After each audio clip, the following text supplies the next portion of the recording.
Our dad told us all these stories about growing up here. Tell you it sucks? Actually, I think he kind of loved it. We came here as a family. It's too dangerous for them to know. It's more dangerous if they don't. You're Superman? My name is Todd Helbing, executive producer on Superman and Lois.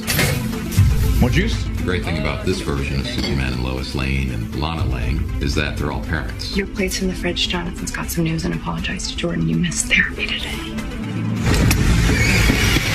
So not only are these heroes as relatable as they've ever been, all the heart and humor you'd expect in a family drama inherently exists in spades. You got a minute? Possible fire again? Was it always this hard for you and Dad? From financial troubles to mental health issues to finding the right life-work balance is something every parent in the world can relate to. Just leave us alone. Feels like it's my fault that this is all falling apart. We hit almost every major touchstone that's been seen in the Superman series and films, but approach them all through a new lens to give these stories a fresh new look. We've approached the VFX in a new way that will bring the VFX to the next level. In this show, the family units, which is the Kents, as well as the Cushings, 50 yards and approaching. these families are really the story engines and focus of the first season. They're not just characters, they're people we all know and love. I haven't always been there for you. From now on, I will be. And we're all excited for everyone to meet them soon.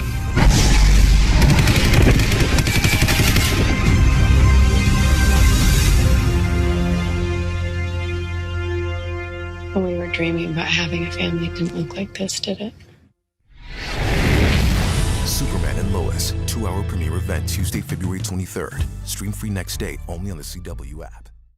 Welcome back, everyone. It's Charlie. This is going to be my new Superman trailer from the Super Bowl this past weekend. There's a new Justice League Snyder Cut teaser trailer that I'll talk about as well. So if you're new to the channel, be sure to subscribe to get all the videos. I'll talk about the new Justice League Snyder Cut teaser trailer footage, then I'll talk about the Superman Episode 1 footage. So here's that new Justice League Snyder Cut trailer.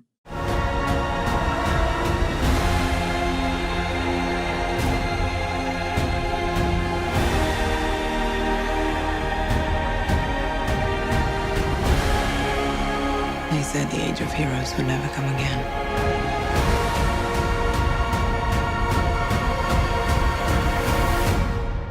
It will. It has to.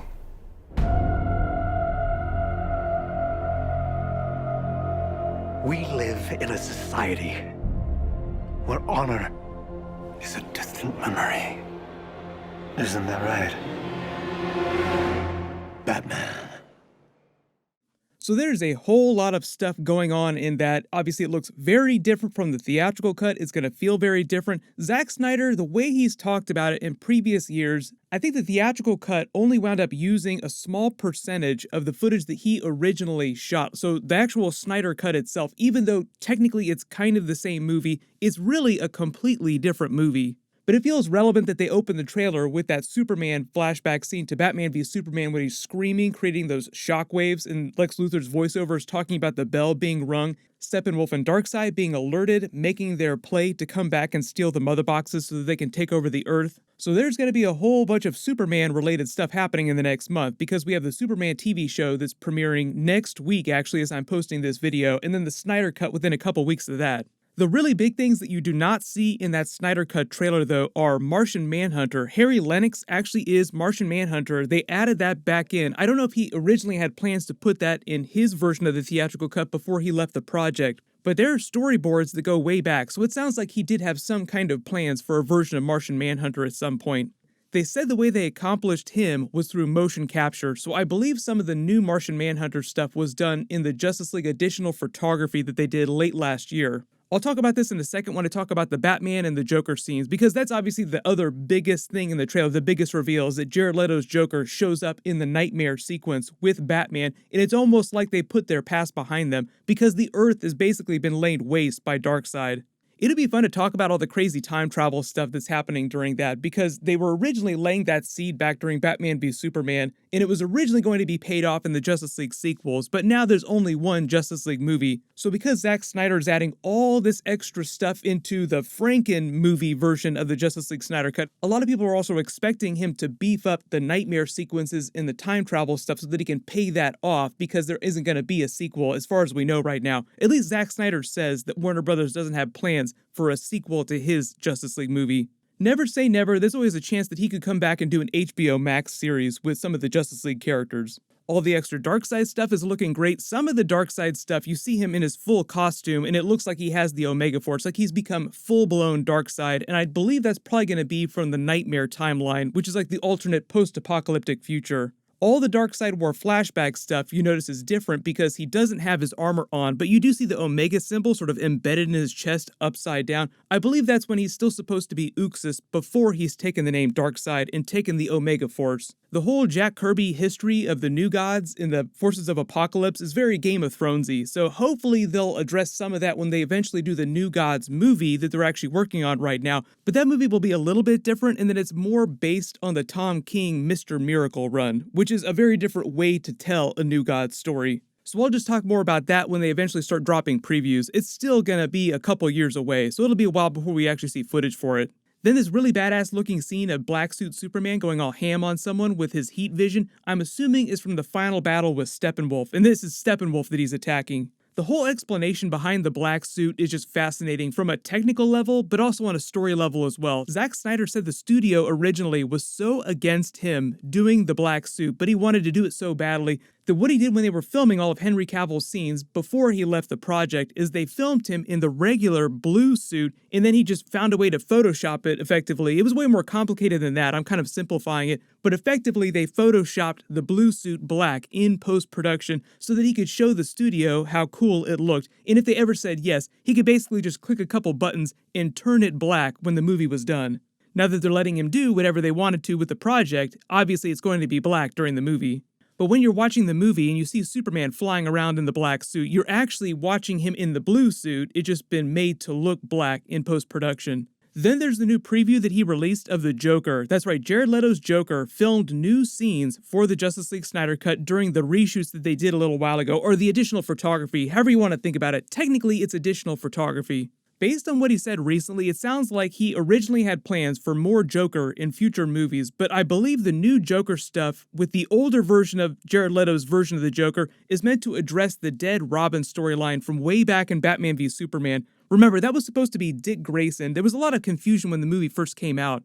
But I believe the idea is this scene with this version of the Joker is meant to happen in that alternate post-apocalyptic future, like the Nightmare timeline where Darkseid has taken over the Earth and enslaved Superman using the anti-life equation. The Joker and Batman will share scenes, but it's the Nightmare Batman with the older version of the Joker. But because of all the craziness that's happened with Darkseid taking over the Earth and so much time going by, their relationship has fundamentally changed a lot. But if you were wondering, the Jared Leto stuff, the scenes for the Justice League Snyder Cut, that was all new stuff that they did last year. Way back in Zack Snyder's original version of the movie from years ago, there was no Jared Leto Joker in there. Then just moving to all the new Superman trailer footage from the Super Bowl, we get more scenes of him with his twin sons, John Kent and Jordan Elliott Kent, named for his two different fathers, John Kent and Jor-El. They actually just announced their new version of Jor-El for the series. He's going to be played by this actor, who you probably recognize from some movie or TV show. He's been in a billion different things. There's a bunch more footage of them going down into the basement of the barn to look at his Kryptonian ship, and then some more context for how his twin sons find out that they have powers as well. It sounds like they get into some big fight in the barn, there's a huge accident, but they don't get hurt, and that's when he has to reveal to them, oh, the reason why you're not hurt now, the reason why you didn't get crushed is because you have special powers, because you're my sons, and I just happen to be the most powerful being on planet Earth. They also try to hype up the new way they did their visual effects for the series, trying to take it next level from what you're used to in the Arrowverse. People always clown on the special effects from the Arrowverse shows like the Supergirl TV show. Even some of the special effects on The Flash look kind of like PS2 graphics at points. But a lot of the creative behind the new Superman TV show is meant to take it to next level, which is why it seems so much like the Man of Steel movie. The way they explain it, the entire series, all the episodes will be in movie aspect ratio. Most of the Disney Plus series, like the Mandalorian Star Wars series or the Falcon and Winter Soldier Marvel series, those are all in movie aspect ratio as well. It's just meant to make it feel more cinematic, more like you're watching a really long movie broken up into pieces. But because this is Superman, obviously they're going for more Man of Steel energy. They hype up that most of season 1 is based around what's going on with Lana Lang's family because she has a daughter that has some sort of relationship with Superman's sons. I don't know if there's going to be a love triangle there or something like that. They kind of imply that's the case. The funeral that they have during the trailer seems like it's probably going to be for his mother, Martha Kent, because they talked about losing both of their parents too soon, with the exception of General Sam Lane, obviously Lois's father. They've recast the actor. I've talked about him in the previous trailer videos I've done for this. But the big change it seems like they made with his character is that he knows Superman's secret identity. He knows that Clark Kent is Superman, which is not the case in previous series or even in the previous pre-Crisis on Infinite Earths timeline for the Arrowverse. We'll probably see more recast versions of characters from the Superman comics that they've already used on Supergirl, but they're using Crisis on Infinite Earths as an excuse to reboot and just retune everything about the creative and the characters. I don't know if they're going to have Melissa's Supergirl character cameo during season 1 or show up in an episode. Diggle is going to show up and they'll probably do some Diggle Green Lantern stuff.